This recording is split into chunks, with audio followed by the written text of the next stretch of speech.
al Señor, para adorarle, para darle gracias, para agradecerle todas las bondades que ha tenido con nosotros durante esta semana. Y bueno, los invito a todos a orar entonces. Vamos a orar. Señor, Padre de los cielos, te damos muchas gracias en esta mañana. Nos presentamos ante ti, Señor, como somos. Tú nos conoces, Señor. Tú conoces, Señor, incluso las intenciones.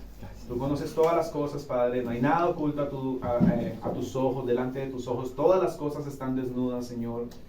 Padre, en esta mañana ponemos, Señor, nuestras vidas delante de ti, Señor. Y reconociendo, Padre, que te necesitamos. Venimos, Señor, a aprender de ti, Señor. A adorarte y a tener comunión unos con otros, Señor, como tú lo has ordenado, Señor, en tu palabra. Gracias por tu gran bondad. Gracias por tu misericordia. Guíanos, Señor, en medio de esta enseñanza, Padre. Guíanos en cada una de las cosas, Señor, que vamos a llevar a cabo el día de hoy. Te lo rogamos, Señor, y te lo suplicamos. Acelera los pasos de los hermanos o amigos, Señor, que vienen en camino, Padre. Y permite, Señor, que los que estemos hoy acá, Señor, podamos estar concentrados en tu gloria, Señor, y en lo que hacemos para tu gloria. En Cristo Jesús te lo pedimos. Amén y amén. Amén, hermano. Hermanos, el día de hoy, bueno, hace 8 días terminamos un atributo. Hemos estudiado 2 atributos ya. ¿Quién los puede recordar los 2 atributos? Los 2 atributos de Dios que hemos estado estudiando. ¿Quién se los puede recordar? La soledad de Dios. La soledad de Dios. La soledad de Dios, 1. Y los decretos. Y los decretos de Dios. Bien.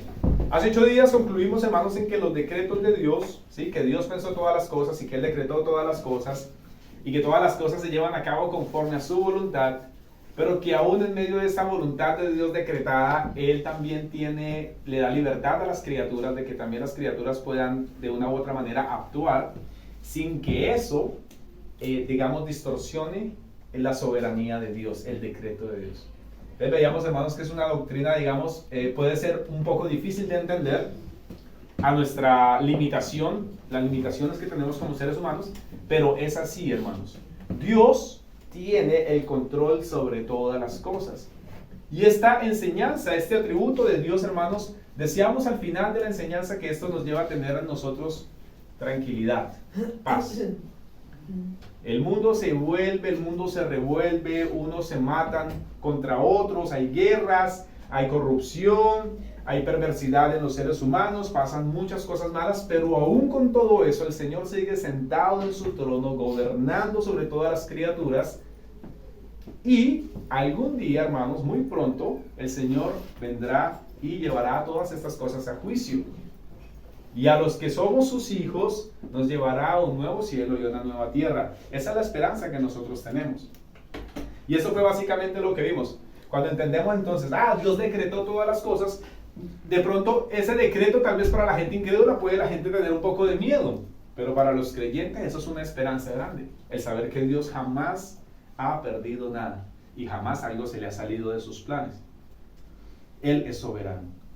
El día de hoy, hermanos, vamos a ver un atributo de Dios muy interesante. Hoy y la próxima semana vamos a estar viendo lo que es la omnisciencia de Dios. La omnisciencia de Dios. ¿Los niños saben qué es omnisciencia?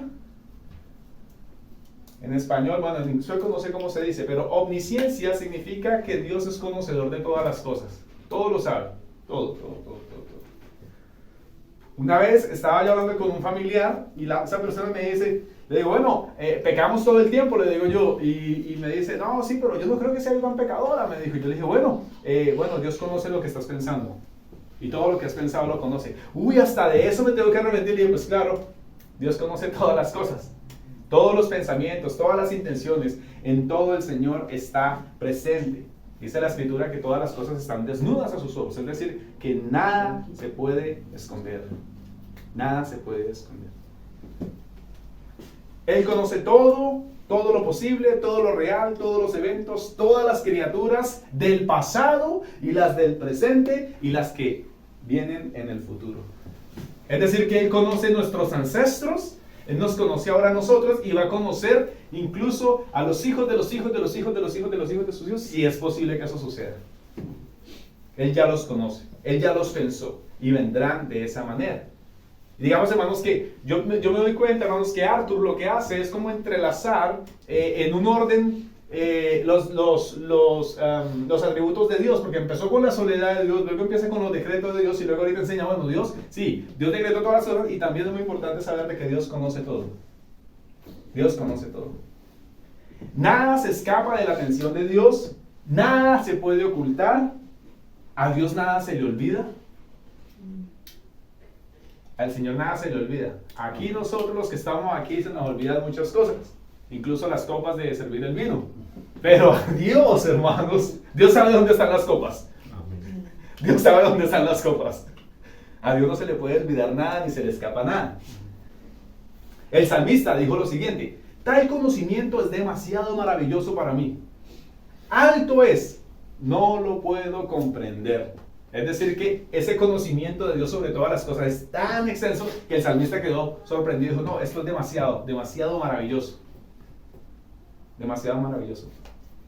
Nosotros tenemos un profundo respeto por las personas que saben muchas cosas. Y a veces uno dice, wow, esa persona tan dúctil, ¿no? Sabe hartas cosas, por ejemplo, sobre algunas materias, ¿no? Le da a uno curiosidad, a veces ciertos trabajos, cuando hay trabajos así que son trabajos así específicos. Hace unos días hablaba con una señora.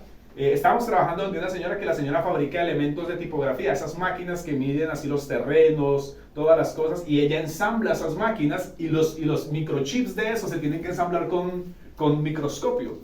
Y le digo, wow, qué interesante ese trabajo que tiene. Me dice, bueno, sí, para mí no es muy interesante, me duele el cuello de estar tanto pegada ahí al microscopio armando todas esas pequeñas cosas. Y su esposo, que trabaja en la misma fábrica, ya lo que hace él son los terminados. O sea, ya la parte más dura, la de la fuerza, ensamblar y eso, pero la parte más detallada la hacen especialmente mujeres, ¿sí? Y a través de un microscopio con pequeñas herramientas. Y le causa una curiosidad eso, ¿no? La sabiduría que tienen esas personas para hacer eso, que lo han hecho durante muchísimos años, y uno se admira. Pues hermanos, ¿cuánta admiración no hemos de tener entonces por este atributo de Dios al saber que Él todo lo conoce? Todo lo conoce. Y su conocimiento es perfecto. Nunca se equivoca, nunca cambia y nunca pasa por alto nada. Hebreos dice lo siguiente: y no hay cosa creada que no sea manifiesta en su presencia. Antes bien, todas las cosas están desnudas y abiertas a los ojos de aquel a quien tenemos que dar cuenta. Hermanos, es increíble conocer esto, que Dios conoce todas las cosas. En el decreto de Dios nosotros, por ejemplo, veíamos que Dios incluso tiene cuidado y ha decretado incluso las pequeñas acciones de esas criaturas microscópicas que nosotros no podemos ver, esas hormiguitas, esos insectos. Ustedes se dan cuenta ahora poco que aquí en Estocolmo están dejando muchos troncos para que vivan insectos y los insectos se reproduzcan y todo esto haga ahí. ¿Por qué razón lo hacen? ¿Qué papel? ¿Son muy importantes los insectos? Importantísimo. Importantes, ¿no? Y cuando ustedes ven un insecto, ¿ustedes qué les da ganas? De matarlo. De matarlo, ¿no? Arrepiéntanse. No, esto lo hacen ¿por qué? Porque esos insectos juegan un papel muy importante en el ecosistema. Juegan un papel muy importante en el milieu, en el medio ambiente. Dios tiene incluso, hermanos, cuidado de esas cosas y conoce incluso todas estas cosas. Incluso esas pequeñas cositas que no vemos. Incluso esas cosas que nos producen alergia, ese pequeño polen, esos polvos que nos ponen a nosotros muy enfermos, Dios conoce todas estas cosas.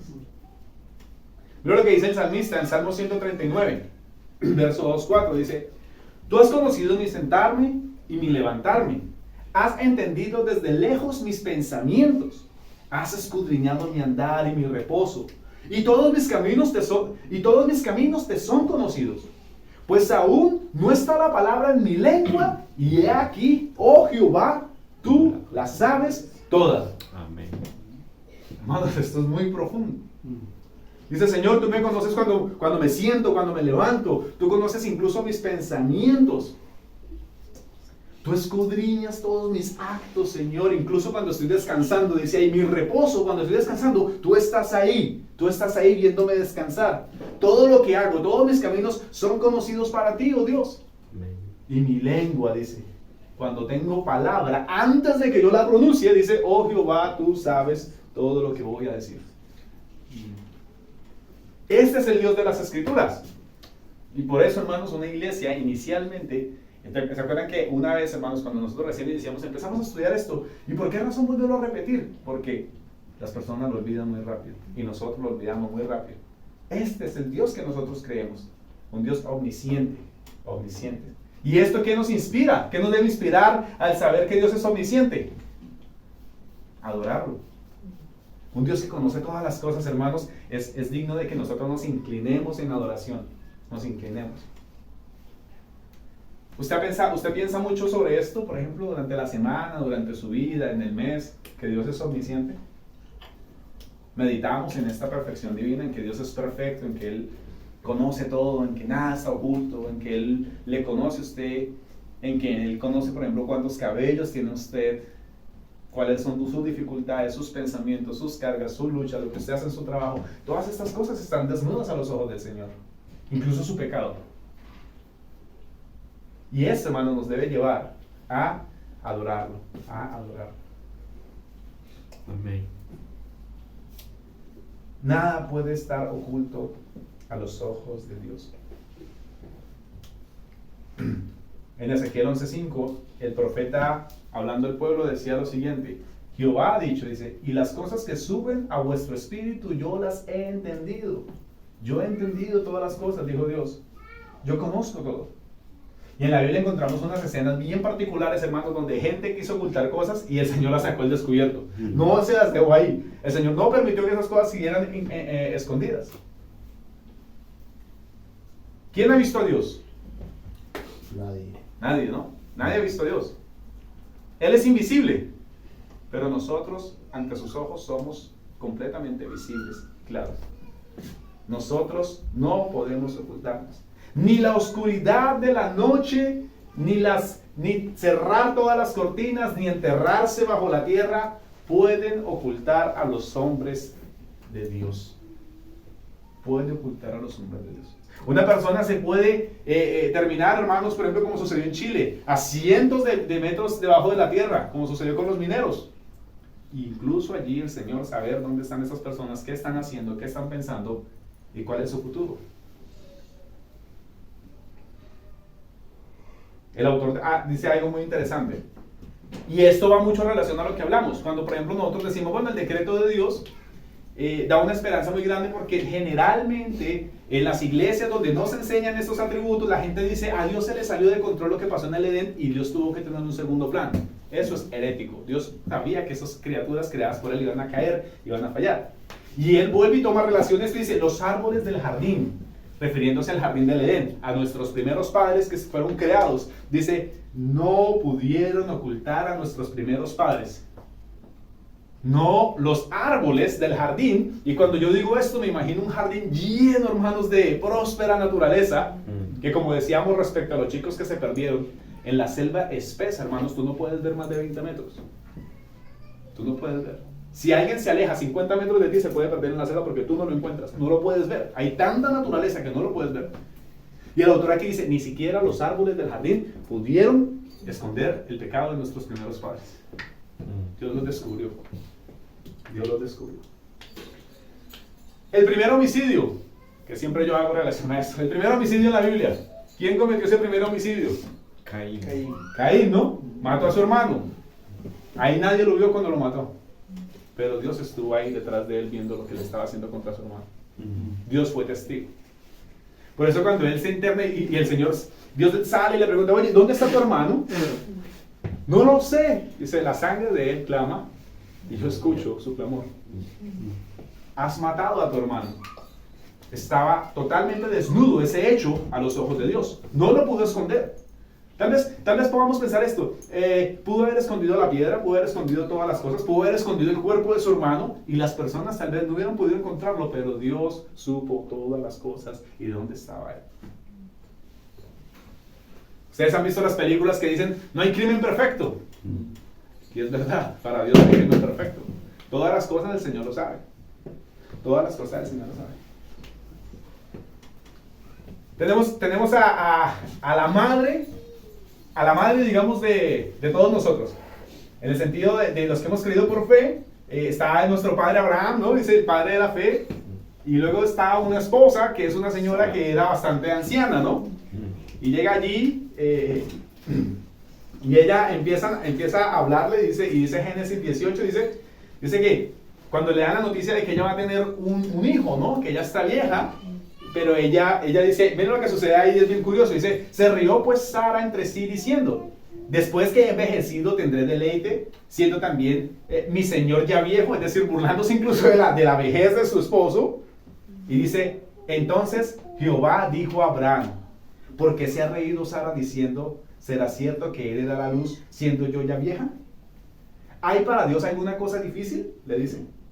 Al tiempo señalado volveré a ti y según el tiempo de la vida, Sara tendrá un hijo. Entonces Sara negó, diciendo, no me reí, porque tuvo miedo. Y dijo, no es así, sino que, dijo Dios, no es así, sino que te has reído. Es decir, te has burlado, no has creído. Ella estaba dentro de la carpa escuchando lo que Dios estaba hablando con Abraham. Y ella se burló. Y Dios vio a esa persona allá dentro burlándose.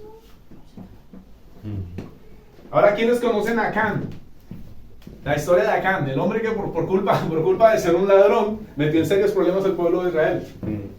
Dice, Acán robó un lingote de oro y lo escondió cuidadosamente en la tierra, pero Dios lo sacó a luz.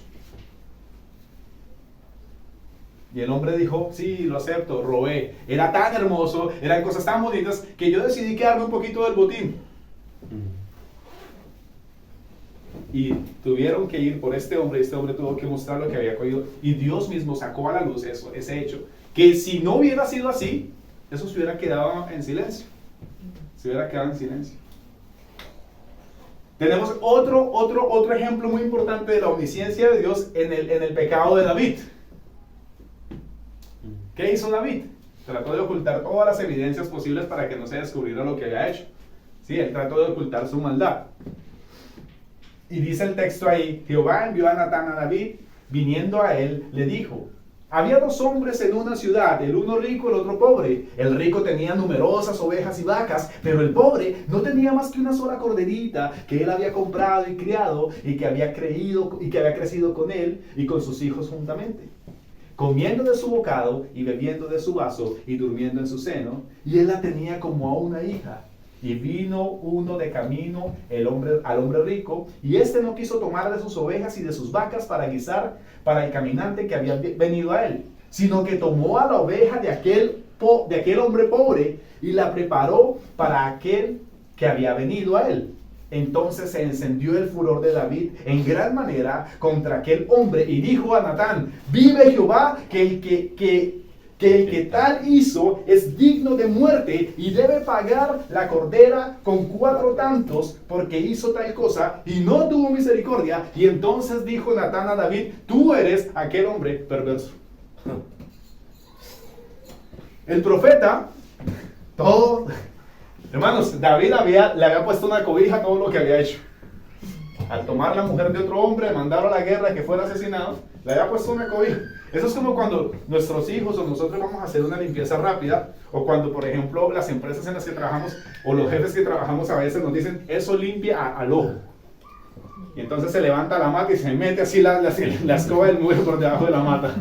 No, mañana lo limpio, dice.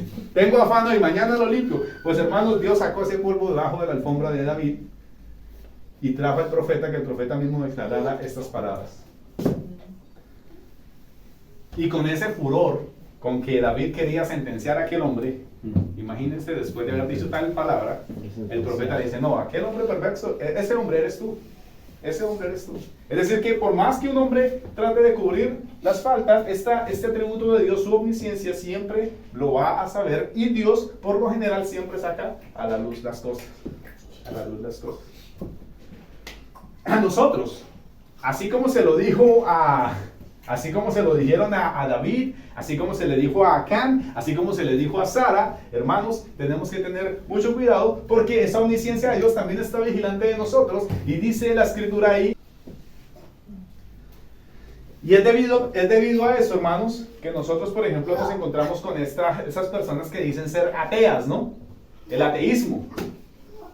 O la gente, por ejemplo, en este país, por ejemplo, que supremamente este país es el número 5 en la lista de países ateos, ¿no?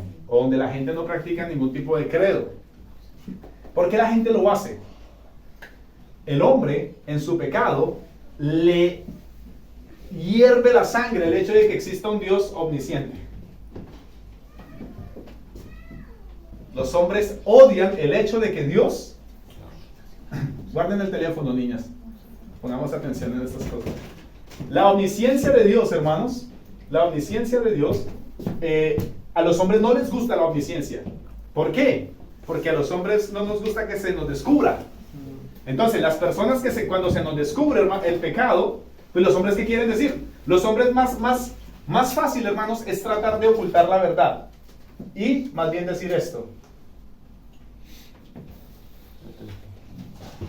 Como hay un pecado, y como yo peco, no quiero que se me condene, entonces yo más fácil digo, esto no existe, y yo soy esto. ¿Por qué? Porque la persona se siente Libre. culpable y no quiere sentirse así. Entonces dice, más bien yo extermino la idea de que existe Dios y de que alguien conoce mi pecado, de que alguien me ve, y de esta manera yo me catalogo de esta manera. Entonces no existe ninguna ley moral o algo que me pueda atar, porque yo soy ateo. Ateo.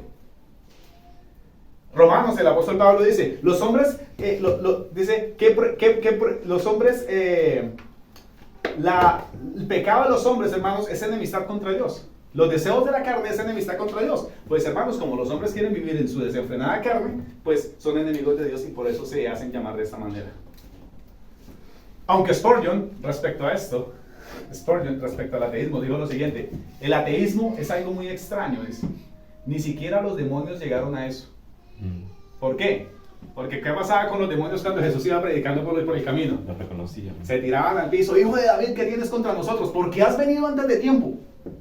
O sea, es decir, que los demonios reconocían a Jesús. Y dice, bueno, el ateísmo es algo bien extraño. Tal vez para la época de Spurgeon, en el 1800, ya estaba empezando a surgir esto, ¿no? No creamos en nada. Dice, pues, eso es bien extraño. Ni siquiera los demonios han llegado tan bajo a negar esa existencia de Dios. Wow. Los malvados odian la perfección divina, odian que Dios sea así divino. Ayer tuve una pequeña charla teológica con un familiar y el hombre me dice, bueno, yo no creo que Jesús sea Dios. Le dije, pero tú me dices que tú eres cristiano. Cuando tú dices que tú eres cristiano, significa que Cristo es Dios. No, pero es que, le dije, no, entonces no estás creyendo de esta manera. No, pero, le dije, bueno, las escrituras dan testimonio de que Cristo es Dios y de que Dios es un Dios trino. Es más fácil, hermanos, para las personas tratar de ocultar todas estas cosas. Para que de una u otra manera no sentirse culpables. No sentirse culpables. Ellos decían que no haya testigo de su pecado, que Dios, como Dios está en todas las partes, en todos los cuartos, en todas las habitaciones. Hermanos, incluso hay una mala enseñanza que dice hay una mala enseñanza que dice, bueno, Dios no está en el infierno, porque Dios no puede estar allí, porque nada. No, hermanos, Dios está en el infierno vigilando a las personas y Dios está allí en el esplendor de su ira, castigando a los pecadores. Él está allí en el esplendor de su ira, castigando a los pecadores. Es decir, que todos los espacios que existen están llenos de Dios. Y no se puede ocultar a Él. No se puede ocultar. No se puede ocultar, hermanos. Por eso el juez de todas las cosas es Dios. Y por eso a los hombres no les gusta Dios. Dice Salmo 98, dice, pusiste nuestras maldades delante de ti, nuestros yerros a la luz de tu rostro. Entonces, el mundo no está interesado, la carne, los pecados de los hombres que aborrecen, que aman su pecado, aborrecen a Dios y quisieran que esto no fuera verdad. Ahora, vamos para el otro lado de la acera, y es donde estamos nosotros, los que hemos creído. Los hombres dicen no creemos en la idea de que exista un Dios y no creemos incluso en la idea de que esté vigilándonos todo el tiempo. Nosotros decimos sí, y es una bendición que lo haya. ¿Por qué? Porque si Dios te conoce y conoce tus luchas, tus aflicciones, tus tristezas, en lo que necesitas ayuda, ¿qué va a hacer Dios tan bueno contigo? Ayudarte. Dios te va a ayudar. Esta persona se niega porque no quiere abandonar su pecado, porque no quiere caminar, pero nosotros decimos, bueno, Señor, tú lo sabes todo, ayúdame. Y ahí es cuando viene el Señor a nuestra ayuda. Para el creyente, el hecho, hermanos, de que exista un Dios, de que todo lo conoce, eso nos llena de consuelo, de consuelo. Mire Job, hermanos, cuando estaba ya Job, como decimos nosotros, en la mala, ¿sabe qué dijo Job? Él conoce mi camino, él me conoce. Sus amigos ahí, ¿usted qué hizo, Job? ¿Usted qué está haciendo? Usted tuvo que haber hecho algo muy grave. Job a lo último, después de razonar y después de escuchar la voz de sus amigos, dice, ¿qué me queda? ¿Sabe qué? Al final él me conoce. Él sabe quién soy yo. Él sabe que yo soy Job. Puede que sea muy misterioso para nosotros, puede que sea muy incomprensible. Tal vez muchas personas a usted no lo entienden, muchas personas no lo conocen a usted mucho. Hay niños que, por ejemplo, dicen, no, es que nadie me entiende. Bueno, Dios sí lo entiende. Dios sí sabe lo que usted necesita. Dios sí sabe lo que usted necesita. En tiempos de cansancio, estamos cansados. Hay momentos en los que estamos cansados, hay momentos en los que pasan problemas con nuestros hijos, en nuestros hogares, en nuestros trabajos, que uno ya tira la toalla, hermanos. Uno dice, no, Señor, ahí es cuando viene el Señor en su socorro por nosotros. Señor, tú sabes todo, Padre. Tú lo sabes todo, ayúdame, Señor. Cuando se nos acusan de cosas que no son verdad, que pasan en los trabajos. Yo estaba trabajando con abuelos y me acusaron de haberme robado un iPad. Y yo dije, bueno, vengo de un país donde pasan tantas cosas, vengo aquí a Suecia a trabajar con abuelito y resulta que aquí me quieren denunciar. Y me van a hacer un polizonel y me van a poner a voltear. Y ellos, esto es injusto, Señor. Ahí fue cuando llegué, Señor, tú conoces todas las cosas, que pase lo que tenga que pasar. Y eso pasa seguido. Y eso pasa muy seguido. En tiempos de fracaso, en tiempos en los que nuestras acciones, por ejemplo, han desmentido lo que profesamos con nuestros labios. Sí, no, nosotros decimos una cosa, sobre todo a nosotros, hermanos varones, y sobre todo a nosotros que somos cristianos también. Muchas veces las personas que esperan de nosotros perfección, ¿no?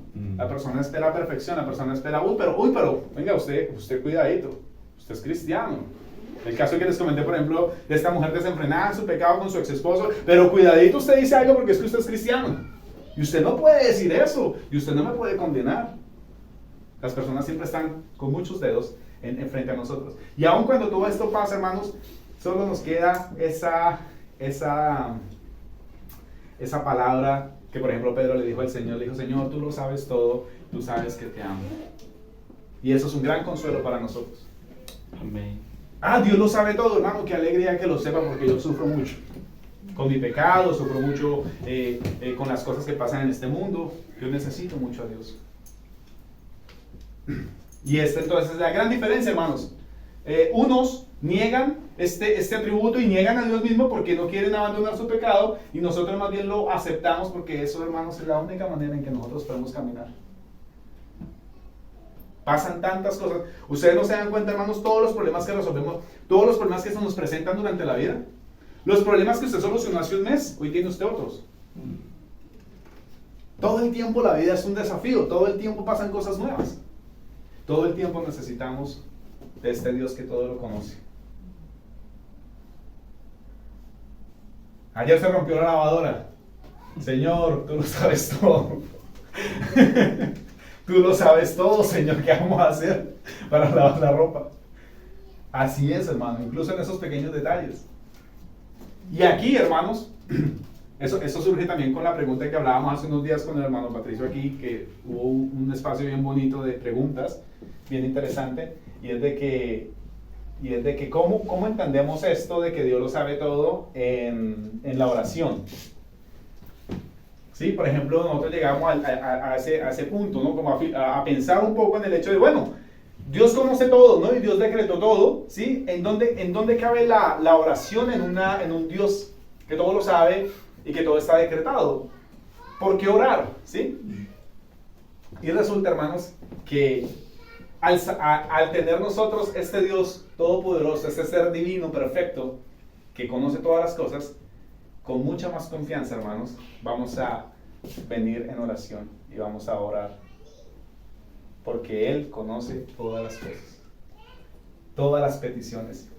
Dice, no hay motivo para temer en que las peticiones de los justos no sean escuchadas, o que los suspiros o las lágrimas de Dios, las lágrimas de sus hijos escapen de la atención de Dios. Él conoce los pensamientos, Él conoce las intenciones del corazón.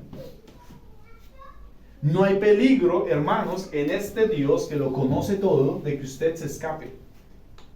Si usted viene en su búsqueda, Él va a aparecer y le va a ayudar.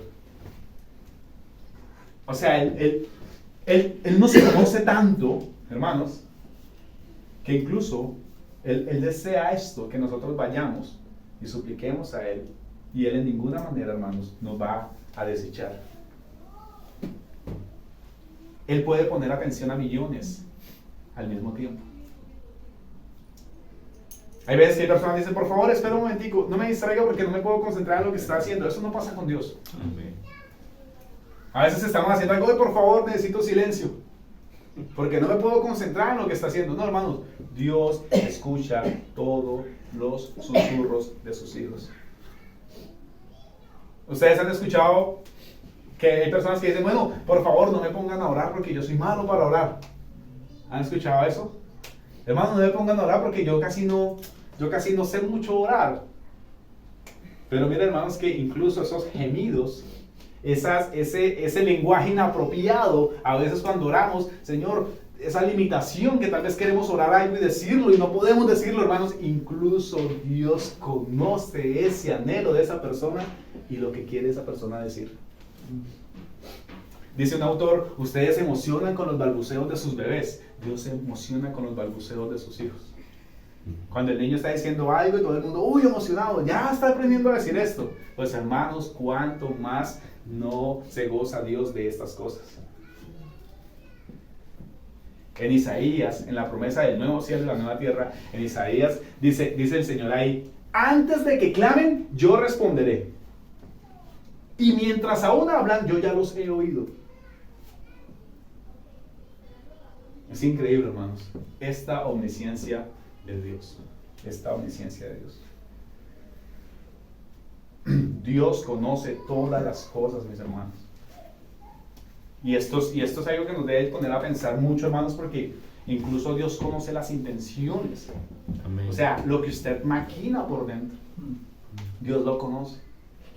¿Recuerdan, hermano, esta omnisciencia de Cristo ahí cuando está sentado con publicanos, con personas que para los estándares de la época de la religión de la época eran inaceptables, y estas personas empiezan a pensar cosas en sus corazones, dice ahí, y el Señor inmediatamente identifica todo lo que estas personas piensan? ¿Por qué piensan eso en sus corazones?, le dice el Señor. Esa omnisciencia de Cristo ahí en medio de todo. Hoy el Señor, por ejemplo, dice, ¿por qué piensas esas cosas en tu corazón? A veces, hermanos, el Espíritu de Dios, no sé si a ustedes les pasa seguido en el caso mío, pero el Señor, por ejemplo, me dice, ¿por qué estás pensando estas cosas? Y por eso constantemente tenemos que venir hasta Dios omnisciente. Señor, perdóname, tú conoces todas las cosas. A veces, hermanos, el pensar mal sobre una persona, el desear cosas malas, la envidia, todas estas cosas, hermanos, son cosas que se deben de luchar constantemente. Pero, hermanos, demos gracias a Dios. Tenemos un Dios omnisciente, que conoce todas las cosas, conoce lo que usted piensa, lo que usted siente. Y Él está dispuesto a ayudarle. Él es su ayudador. Crea en Cristo y Él le ayudará. Niéguese a creer en Él y pagará las consecuencias. Él está abierto, Él está expreso, Él está aquí hoy, hermanos. Él nos conoce. Hoy, hermanos, por ejemplo, vamos a celebrar la Santa Cena. Él nos conoce a nosotros. Vamos a comer su pan, vamos a beber su vino. ¿Por qué? ¿Por qué? Porque hemos sido partes de Él. Él nos conoce a nosotros, nosotros lo conocemos a Él y nos gozamos en esto. Y esto es una celebración para nosotros. ¿Alguna pregunta, hermanos, sobre la omnisciencia de Dios? Sobre ese conocimiento de Dios. Cuando nosotros estudiábamos ya el tema del arrepentimiento, en la última enseñanza, tú dijiste algo muy interesante ahí, hermano, y era de que en el juicio el Señor juzgará a los hombres por sus obras, ¿no? Por sus obras. Entonces, el Señor juzgará todas las cosas malas que se hicieron. Pero dice ahí también que el Señor sacará a la luz esas cosas buenas que hicieron sus hijos. Por eso cuando el Señor habla acerca de dar a los demás, que dice el Señor, oye, que no se dé cuenta tu mano izquierda lo que hizo tu derecha.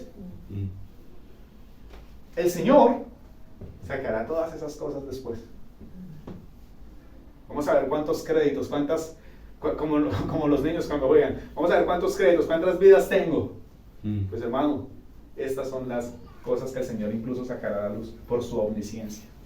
Por su omnisciencia. De una u otra manera, hermanos, las personas que niegan la existencia de Dios, hermanos, de una u otra manera lo que están diciendo es que no quieren aceptar la idea de que Dios esté vigilante, viéndonos. ¿Alguna pregunta?